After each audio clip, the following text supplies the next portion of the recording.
Epstein was way worse than you could possibly imagine. Check this out.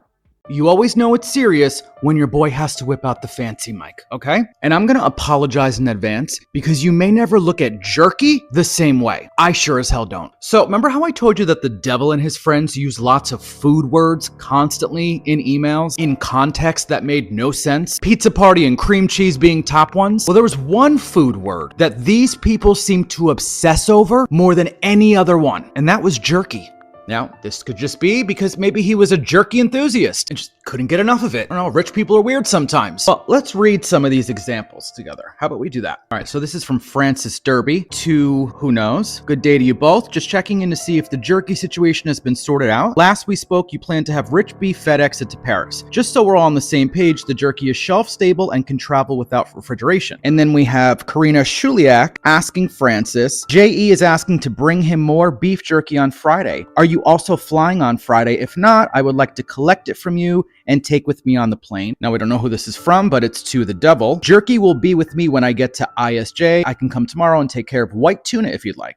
Now, we don't know who this is from, but to the devil again. Steve needs a 6 to 8 ounce portion of jerky. I gave you all the jerky we had, roughly 2 pounds, and it lasted only half the amount of time it was meant to. I felt it was more important for you to have the jerky, to eat during my time off. My plan is to make a batch before I leave for LSJ, and some of that will then go to Steve and the next to you at LSJ when I arrive. This one is from the devil to Steve Hansen. Hope you are feeling better. Did we analyze the jerky? Now, I'm not a big jerky guy, but do you normally analyze your jerky? Ready for this one? From Francis Derby, subject jerky. Just wanted to touch base about jerky. JE said he was going to start eating regular food again. Regular food again. So he might be eating less jerky. That said, he has 6 bags of it in the downstairs freezer for the next trip. Is beef jerky not considered regular food? And do you normally freeze it? I actually have no idea. Delicious lunch, beef jerky. He would get pissed when he didn't have any. Hundreds of these emails about jerky. This I thought was super odd. It's a picture of jerky. It was in the files. The FBI thought it important enough to take a photo of just one piece. But if that's not weird enough, that picture and file is no longer on the DOJ website. They deleted it. It's just jerky. Now, you might be wondering, who is Francis Derby? Because I thought the same thing. Well, not only was he Epstein's personal chef, he also owned an exclusive tiny little restaurant in New York City called The Cannibal. I fuck you not. Francis was even featured on Hallmark's YouTube channel. The video's still up, where he showcases how to make his famous cannibal burger. We are back with Chef Francis Derby. He's the executive chef of Cannibal. All right, this is where I lean on you guys. Am I nuts, or are you seeing and reading what I'm seeing and reading? For many years, decades even, people have been talking about how billionaires and millionaires are out here eating people, babies even. And of course, they were called crazy. I mean, who wants to believe that there are people out there eating other people?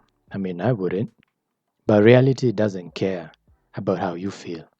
The world is way worse and way more cruel than we can possibly imagine. Here are some brands that were found in the Epstein files. Life Touch, the brand that takes 90% of our school pictures and also facilitates JCPenney photos. Yeah, they've basically been giving our pictures up so it could be a catalog for these predators to look through so they could see what kids they want. 2, Chuck E. Cheese, the CEO, and now they're going to have a new one starting on February 13th because he decided to step down after getting caught.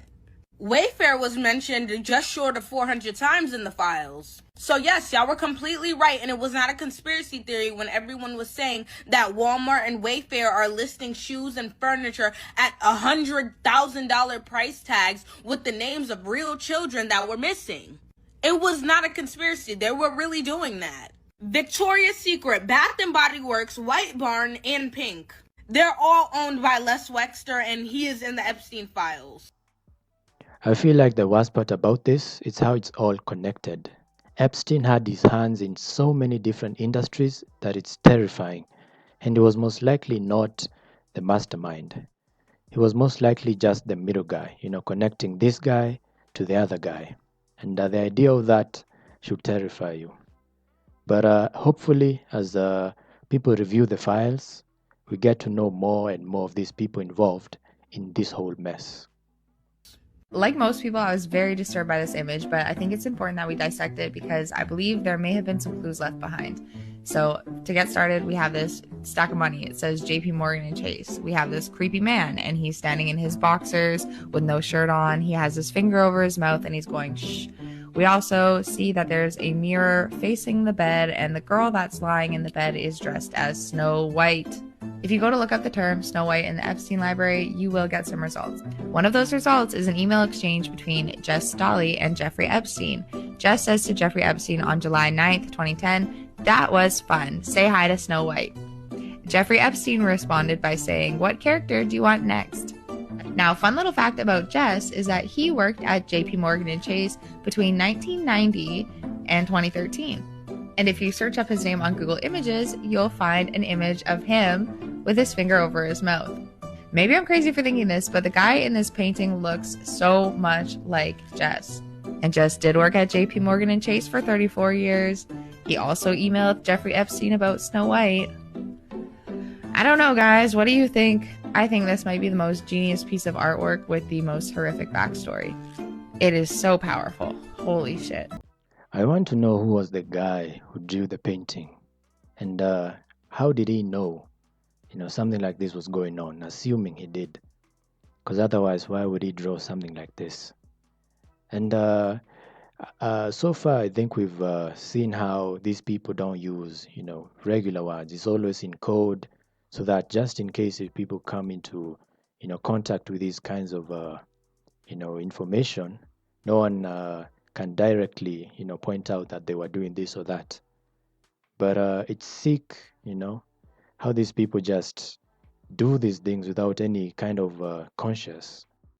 The book investigators believed might hold the keys to exposing Epstein's secret world, his connections, and his crimes. All minors? All young girls? Very young, very young. Like when you say very young, how young are we talking? 16, 17. The teenagers, they have braces, most of them. If you didn't know, Epstein had a bunch of dental chairs in his house. And if you didn't know who this guy is, he used to be sort of his butler, or something like that. And he just mentioned how many of them were teenagers and had braces, most of them. So this will give you an idea of what he was doing. And the next guy that I'm going to show you is going to explain more. Found out that Dr. Mark Landon, the head of the OBGYN department at Ohio State Medical University, has been receiving payments from Jeffrey Epstein for years. And you automatically know what the fuck he was doing for Epstein. He was delivering babies that nobody wanted. He was getting rid of babies, and he's treating STIs.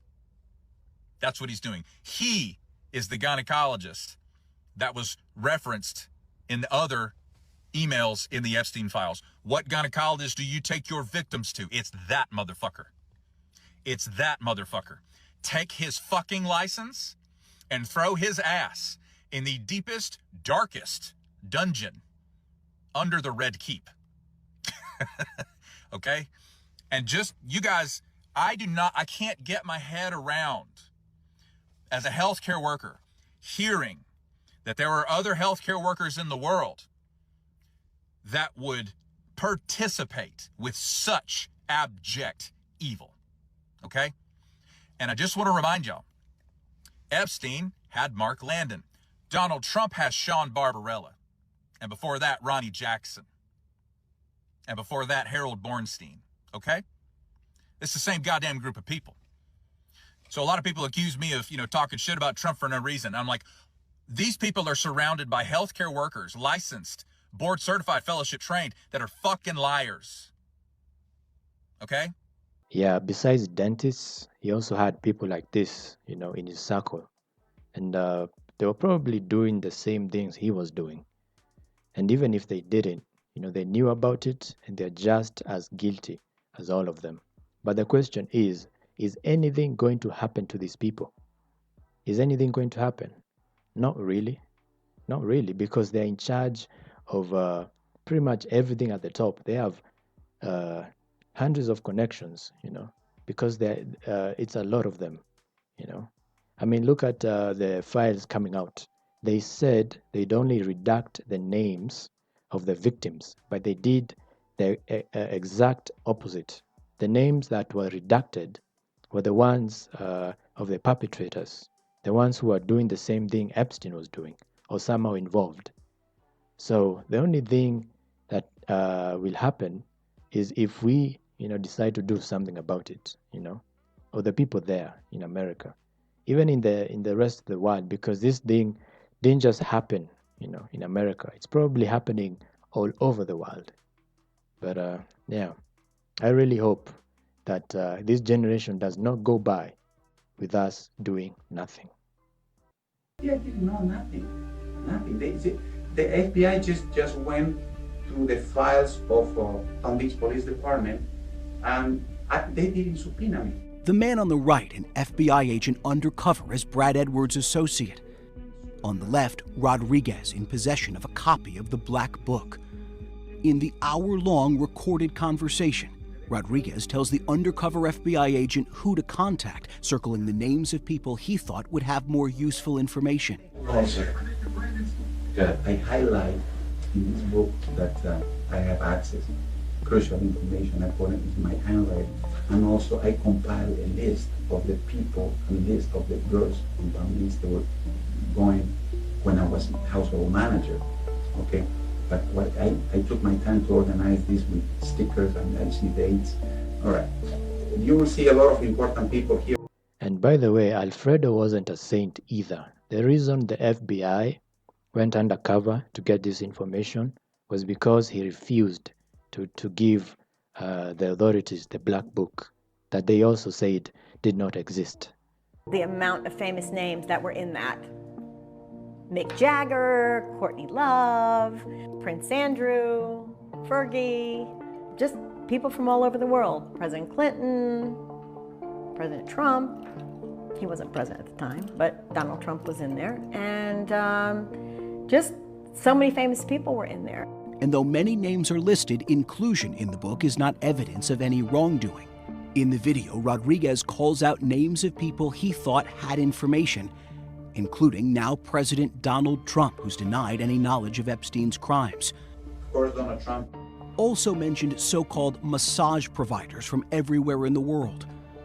The fact that the names and numbers of these girls, not only here but in other locations throughout the world, were contained in this book, he thought he needed to preserve that information. All right, let me get you your money, buddy. Okay, here. Shortly after that, when I guess they were supposed to give him the $50,000, he was arrested. It was uncovered to Alfredo that these were not Brad's fixers, this was the FBI. Fast forward to 2026 as Epstein survivors continue to call for transparency and accountability. While survivors have been exposed, abusers' names and contact information is redacted while our faces and stories are left on full display. If you are willing, please raise your hands if you have still not been able to meet with this Department of Justice. And the deceased sex offender's so-called Black Book is now held by the FBI. It's been used as evidence during civil litigation and in Ghislaine Maxwell's criminal trial. So we all know that prison can change one's appearance, right? Obviously. Especially if you're a billionaire heiress who's had the best of the best her entire life. Your diet changes drastically. You're not getting as much exercise. You can't get your fancy procedures done anymore. You're gonna look and feel differently. Now, this is Ghislaine Maxwell, shortly after she entered prison. This is her mugshot, and this is Ghislaine as of recently. Just last week, she had to sit down for a deposition. Now listen, I know a lot of us citizens can be gullible, but who the fuck is he? Does prison change your entire nose shape? The shape of your eyes? Your chin? I mean, did they swap out her brother for her? Y'all, this is where I lean on you for my sanity. Is this just Ghislaine with a few extra pounds? Or are these motherfuckers punking us? That's definitely not the same person. And if I remember correctly, she was moved from the original prison she was in into a more secure and cared for prison that she's currently in, with her own guards, free time, and good food even. I have a question. Why are they taking so much care over someone like this, but disregard, the survivors? The answer is simple. it's the same people behind this that are protecting her, and making sure she's comfortable enough to not, tell anyone anything. Remember there were leaks that came out when she was in the other prison, but when she was moved, they all stopped. This will show you that it's far deeper than we can possibly imagine, and they're everywhere. Alfredo Rodriguez passed away in 2015 at the age of 60. After holding on to Epstein's book for 5 years, he was charged with obstruction of justice and in 2012 sentenced to 18 months in prison, longer than Jeffrey Epstein would ever spend behind bars. And the guy also died mysteriously. There is so much more to see that's worse than even this. And yeah, it's crazy to hear these things, but this is the world we live in. And don't be too focused on this and forget other things that are happening in your own towns. We have to be very vigilant because these things are happening everywhere. And thank you for watching, and I'll see you guys in the next video.